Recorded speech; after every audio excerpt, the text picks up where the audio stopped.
Good morning everyone. आज 15 फरवरी 2022 है।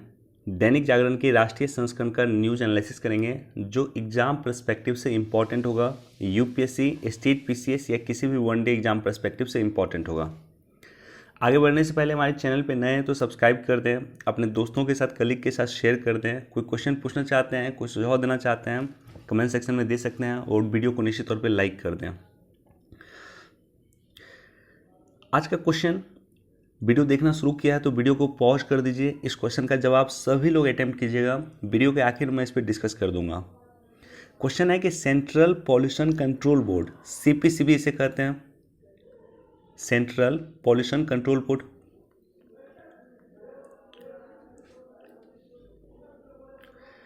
तो सेंट्रल पॉल्यूशन कंट्रोल बोर्ड यानी सीपीसीबी, केंद्रीय प्रदूषण नियंत्रण बोर्ड की स्थापना किस एक्ट या किस अधिनियम के द्वारा किया गया। और ये क्वेश्चन भी यूपीएससी में पूछा गया है, स्टेट पीसीएस में कई बार ये क्वेश्चन पूछा गया है। ऑप्शन ए है the water prevention and control of pollution act 1974। Option B है the forest conservation act 1980। Option C है the air prevention and control of pollution act 1981। Option D है द एनवायरमेंट प्रोटेक्शन एक्ट 1986। तो किस act के द्वारा केंद्रीय प्रदूषण नियंत्रण बोर्ड सीपीसीबी की स्थापना किया गया। आज मेरे पास समय की कमी है तो थोड़ा ब्रीफ एनालिसिस करेंगे। बहुत डिटेल में एनालिसिस तो नहीं कर पाऊंगा आज, लेकिन ब्रीफ एनालिसिस करूंगा। फर्स्ट पेज पे देखिए, ये न्यूज़ इंपॉर्टेंट है।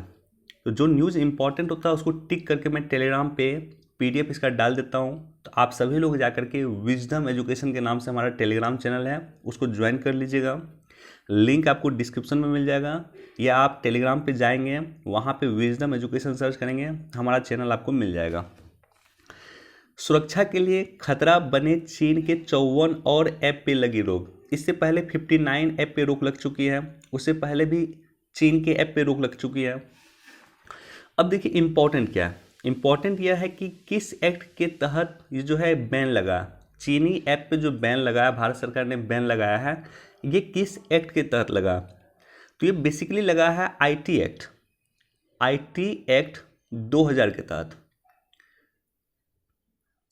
इंफॉर्मेशन टेक्नोलॉजी एक्ट 2000 के तहत। और उसका भी एक सेक्शन है, सेक्शन 69A, आईटी एक्ट 2000 के सेक्शन 69A के तहत इस ऐप को बैन लगा है। तो ये बेसिक इंफॉर्मेशन है, इसको आप लोग ध्यान रखिएगा। बाकी ये न्यूज़ काफ़ी इंपॉर्टेंट है। इसरो ने अंतरिक्ष में भेजे 3 सैटेलाइट। इसरो आपके एग्जाम पर्सपेक्टिव से काफ़ी इंपॉर्टेंट होता है, और ये फिर 3 सैटेलाइट इसरो ने अंतरिक्ष में भेजा है। तो इसरो का जो मिशन था ये था PSLV C-52। ये PSLV C-52 मिशन था, इस मिशन का नाम था। तो यहाँ पे एग्जाम पर्सपेक्टिव से इम्पॉर्टेंट है, SLV क्या होता है, PSLV क्या होता है, GSLV क्या होता है, ये सारा का सारा जो बेसिक कॉन्सेप्ट है इसरो का, इसकी जानकारी आपको ज्ञात होनी चाहिए। समय की कमी है, मैं डिटेल में डिस्कस नहीं कर रहा हूँ, लेकिन ये आप लोग पढ़ लीजिएगा। ये आपके स्टैटिक पोर्शन का पार्ट है, बुक में ये सब आपको मिल जाएगा।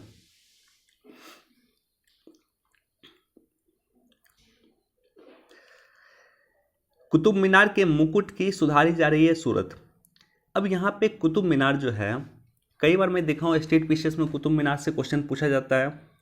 कुतुब मीनार से संबंधित 3 राजा हमारे देश के रहे हैं, 3 शासक कुतुब मीनार से संबंधित रहे हैं। तीनों का नाम हमें कमेंट सेक्शन में आप लोग लिखिएगा कि कौन शासक कुतुब मीनार से संबंधित रहा है और उन्होंने कुतुब मीनार के लिए क्या क्या किया है। तो कमेंट सेक्शन में इसको डिटेल से मुझे लिखिएगा। तो एक तो कुतुब मीनार इंपॉर्टेंट हो गया। जब भी कोई भी हिस्टोरिकल जो इंसिडेंट होती है या हिस्टोरिकल मान लीजिए कोई बिल्डिंग है, तो उसको लेकर के न्यूज़ में चर्चा होता है, तो उसका बैकग्राउंड आप लोग पढ़ लीजिए अपनी किताब से। तो कुतुब मीनार के बारे में आपको पढ़ लेना चाहिए। साथ ही साथ यहाँ पे आर्कोलॉजिकल सर्वे ऑफ इंडिया, जो भी ऐतिहासिक बिल्डिंग है, ऐतिहासिक धरोहर है, उसको देखभाल करता है archaeological survey of India, ASI। तो ASI भी एग्जाम पर्सपेक्टिव से काफ़ी इंपॉर्टेंट होता है। तो इसके बारे में भी जाकर के आप लोग पढ़ लीजिएगा। इस पर भी हमने कई बार डिस्कस किया है, आर्कोलॉजिकल सर्वे ऑफ इंडिया के बारे में कई बार हमने डिस्कस किया है।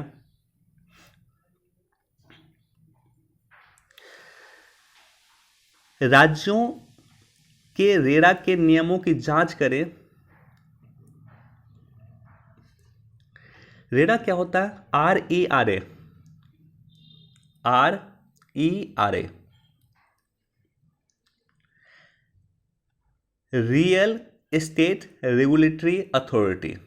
तो रियल एस्टेट को लेकर के जो भी नियम बनाता है किसी भी राज्य में, जो है रियल एस्टेट जो होता है, जो बिल्डर्स होते हैं, तो बिल्डर्स की मनमानी को रोकने के लिए जो भी नियम बनाता है, या ग्राहकों के सेटिस्फेक्शन को लेकर के जो भी नियम बनाता है, बिल्डिंग को लेकर के जो भी नियम बनाता है, वो बेसिकली रेरा बनाता है।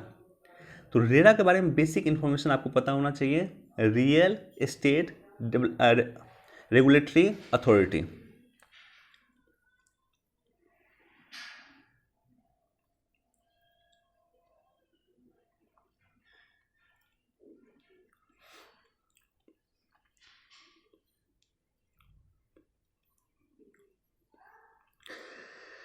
देखिए यहाँ पे कर्नाटका हाईकोर्ट ने जो दलील दिया गया है, कर्नाटका हाईकोर्ट का जो डिसीजन दिया गया है, सार्वजनिक व्यवस्था के नाम पे मौलिक अधिकार पे प्रतिबंध नहीं लगा सकते, ये कर्नाटका हाईकोर्ट का कहना है। तो इसको आप लोग डिटेल में पढ़ लीजिएगा। इस टॉपिक पे लगातार हम लोग चर्चा भी कर रहे हैं।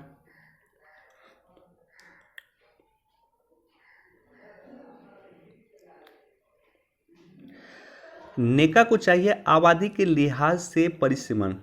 जैसा कि आप सभी को ज्ञात है कि जम्मू कश्मीर में जो है परिसीमन हो रहा है, वहाँ पे परिसीमन होने के बाद जो है वहाँ पे एक फिक्स होगा कि लोकसभा क्षेत्र का एरिया कौन सा होना चाहिए, विधानसभा क्षेत्र का एरिया कौन सा होना चाहिए, और एक बार फिर से जम्मू कश्मीर में मुख्यमंत्री के लिए जो है मुख्यमंत्री पद का जो गठन होगा या मुख्यमंत्री का नियुक्ति होगा, एक बार फिर से वहाँ पे विधानसभा का चुनाव होगा एक बार फिर से जम्मू कश्मीर में। तो इसके लिए परिसीमन आयोग काम कर रही है। अब परिसीमन आयोग आपके बुक में भी मिल जाएगा, आपको लक्ष्मीकांत के बुक में परिसीमन आयोग के बारे में मिल जाएगा। तो बेसिक इन्फॉर्मेशन परिसीमन आयोग के बारे में आपको ज्ञात होनी चाहिए। परिसीमन आयोग का जो रिकमेंडेशन होता है उसको न्यायालय में कभी भी चुनौती नहीं दिया जा सकता है, राइट।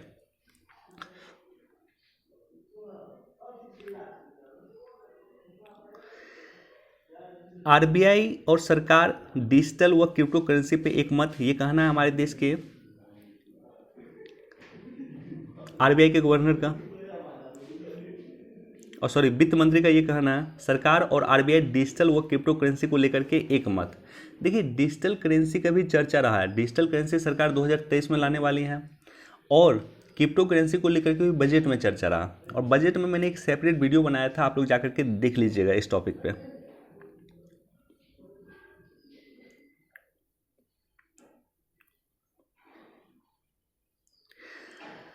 समान नागरिक संहिता के लिए सही समय, इसको आप लोग पढ़िएगा डिटेल में, अच्छा एडिटोरियल है, और कल ही हमने इस पर डिटेल से डिस्कस किया था। समान नागरिक संहिता, यूनिफॉर्म सिविल कोड, भारतीय संविधान के आर्टिकल 44 कल ही हमने डिस्कस किया था, तो इसको आप लोग पढ़ लीजिएगा।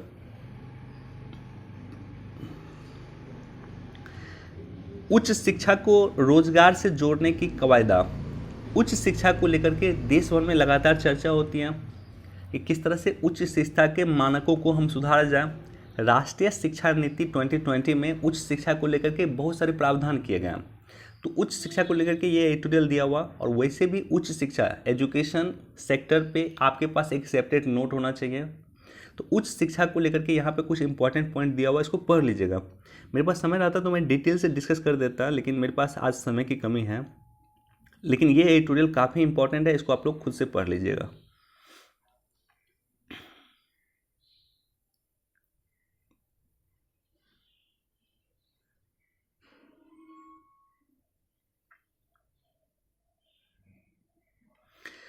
द्विपक्षीय रक्षा सहयोग बढ़ाएंगे भारत और मालदीव। तो मालदीव को लेकर के भारत सरकार कई काम कर रही हो। आप याद होगा कि मालदीव के जो पहले अब्दुल्ला यामीन आई थिंक मालदीव के राष्ट्रपति थे, और जिस समय वो राष्ट्रपति थे उस समय में वो चीन के पक्ष में झुका हुआ था मालदीव। अभी चीन का आखिर कहीं काफ़ी कर्जा भी था मालदीव पे।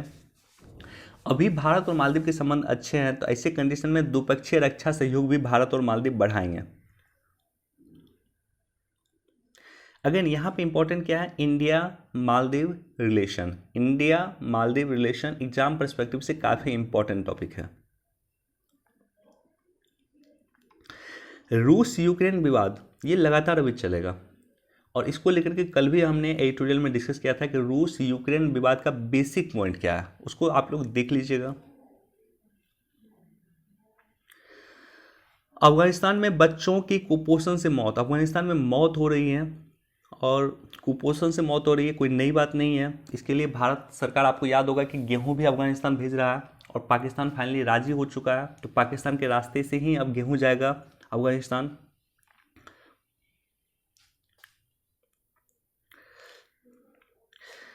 चलिए, जो इम्पोर्टेंट न्यूज़ था उसको, और ये इसरो ने अंतरिक्ष में भेजे 3 सैटेलाइट, इसको भी पढ़ लीजिएगा।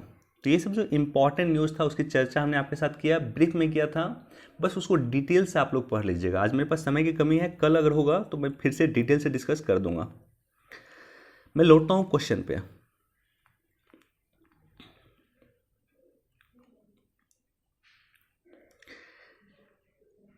केंद्रीय प्रदूषण नियंत्रण बोर्ड, कई सारे लोगों को लगता है कि प्रदूषण नियंत्रण बोर्ड जो है उसकी स्थापना होती है वायु प्रदूषण अधिनियम 1981 के द्वारा, लेकिन ऐसा नहीं है। Air prevention and control of pollution act 1981 के द्वारा सेंट्रल पॉल्यूशन कंट्रोल बोर्ड की स्थापना नहीं किया गया। सेंट्रल पॉल्यूशन कंट्रोल बोर्ड की जो स्थापना किया गया है वो किया गया है the water prevention and control of pollution act 1974 के द्वारा।